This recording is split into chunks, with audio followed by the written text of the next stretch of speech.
first reached out to me and invited me to talk about leadership in the context of my current role as a youth advisor to Madame Secretary General at the International Telecommunication Union, ITU, I felt both honored and reflective.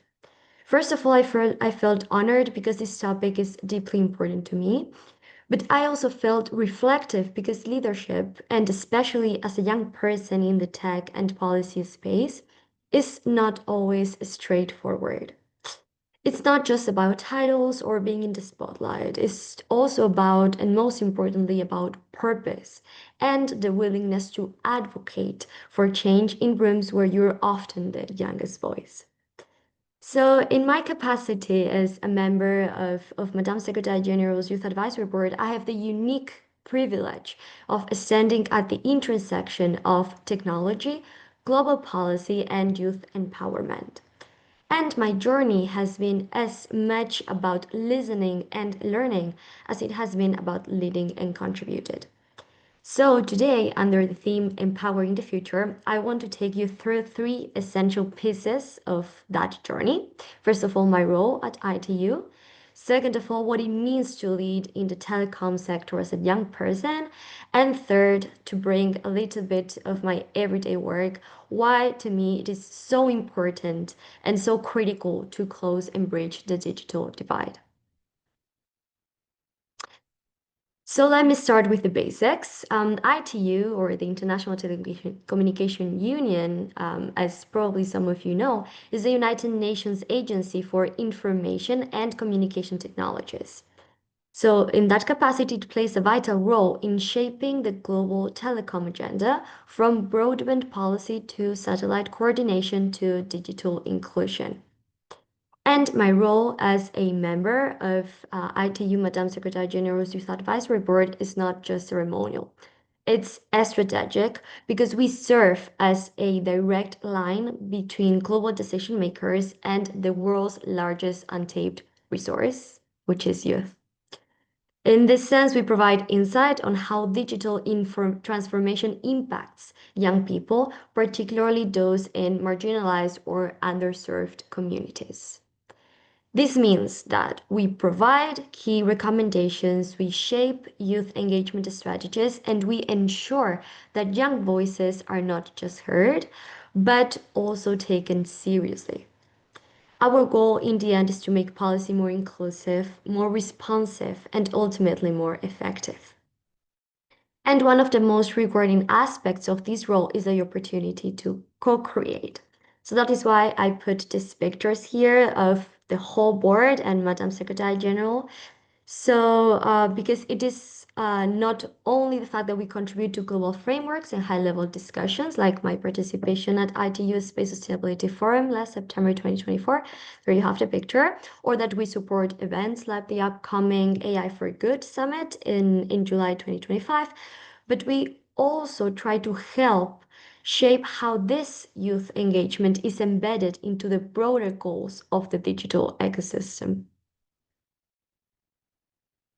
So now let's talk about what it means, especially for me, to be a young leader in telecommunications, which is often seen as a highly technical, complex, and traditionally dominated by other professionals and legacy institutions. However, I truly believe that leadership isn't about age, but it's about vision, empathy, and the courage to challenge the status quo. As young people, we bring a unique perspective to a table. We are digital natives. We grew up with the internet, with mobile devices, and with social media. So that allows us to understand the possibilities and also the pitfalls of technology in ways that maybe previous generations might not fully grasp.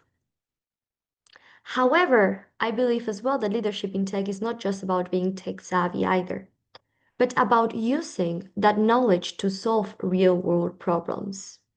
So, for me, leadership has meant advocating for affordable internet access in underserved communities, promoting digital skills for women and girls, and pushing for ethical AI policies that prioritize human rights.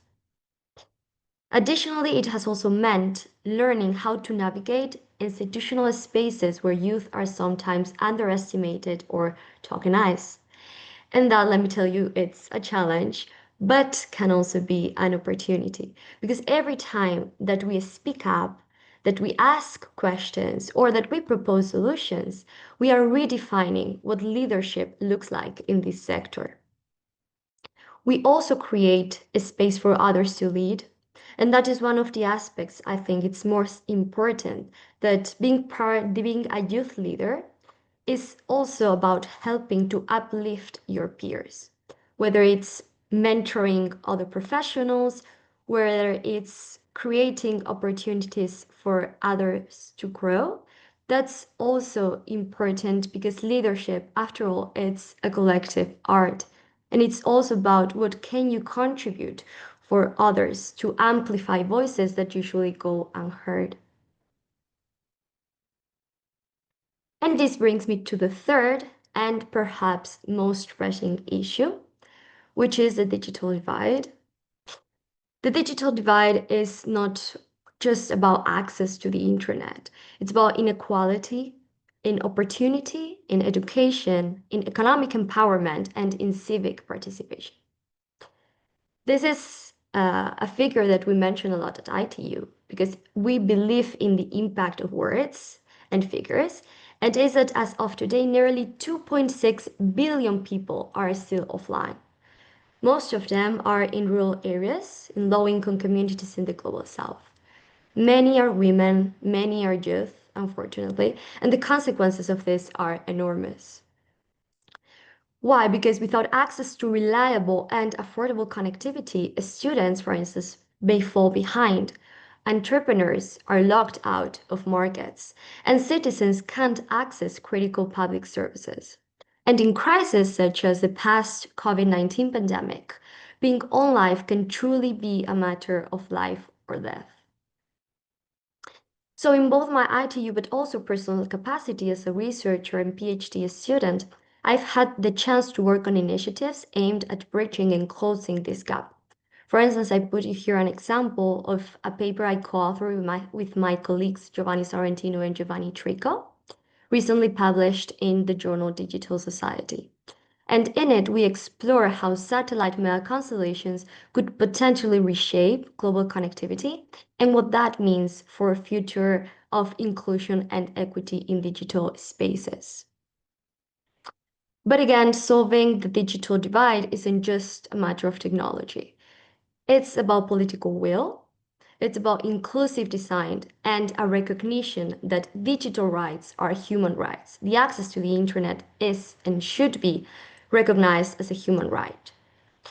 And as it is important to close the divide, it is also important to close the skills gap. So access without education is not really empowerment. Empowerment needs education. So we must invest in digital literacy. We must invest in cybersecurity awareness and advanced tech training, especially for girls, refugees, and indigenous communities. Because technology should not be a tool for liberation, but a mechanism sorry, the other way around. Technology should not be a tool for exclusion, but a tool for liberation. And that links me up to what we have been saying in the other presentations, that AI should help lead, should contribute to the discussion of how to lead, but should not exclude or should not be focused on that negative consequences of using AI, for instance, for biases or to create disparities amongst population. So overall, what I have learned and I continue to learn in this capacity from my journey is that the youth are not the future, but we are the present. We are already leading in our communities. We are building startups, creating open source tools, developing AI ethic guidelines, and advocating for digital justice. But it is true that we cannot do it alone. So we need allies in the government, in industry, and in the civil society who are willing to listen, and most importantly, who are willing to act. We need policies that reflect our realities, platforms that amplify our ideas, and investment in youth-led innovation. And as a youth advisor to the ITU, I have seen firsthand what is possible when young people are given a seat at the table. And I am more convinced than ever that our role is not just to observe the future, but it's also to shape it. Thank you very much for your attention. Thank you, Roser, for this wonderful and exciting journey from you in IQ. This is much more than activism from youth. This is to be part of an organization, and that's what we need. Now we always have this kind of activism of youth that are pushing to be there, but you are there. So this is a great model to influence. As you say, I take it from you, speaking up redefines leadership. So that is absolutely great. Thank you for that. In times of skepticism, especially from the youth, this is really important that you send this message, and you highlight two aspects that we know. We read this in the news all the time, and in this webinar we haven't mentioned that 2.6 billion people are offline. That digital literacy is part of the empowerment, and most of them, as you say, are youth and women. So, and we need, when we talk about change, if we don't take into account this huge number of persons that are out, we cannot move forward. So thank you for bringing that. So anyone would like to, before we start with Veronica, anyone would like to make any comments? Yeah, question, comment? Well, No? I put it in the comment. I know that I love this enthusiasm and I don't want to spoil the youth clear vision. But I'm also inviting you, Roser, that you see that all these attempts are actually deepening the divide. And I don't know yet what, but we are doing something really wrong. And I would love to hear you and your peers to discuss this issue. Because with technology, we're not bridging the divides, we are deepening them. With technology, we're not making us more free, but we're basically imprisoning ourselves more and more in predefined app mindsets. So I would love to hear your opinion on that.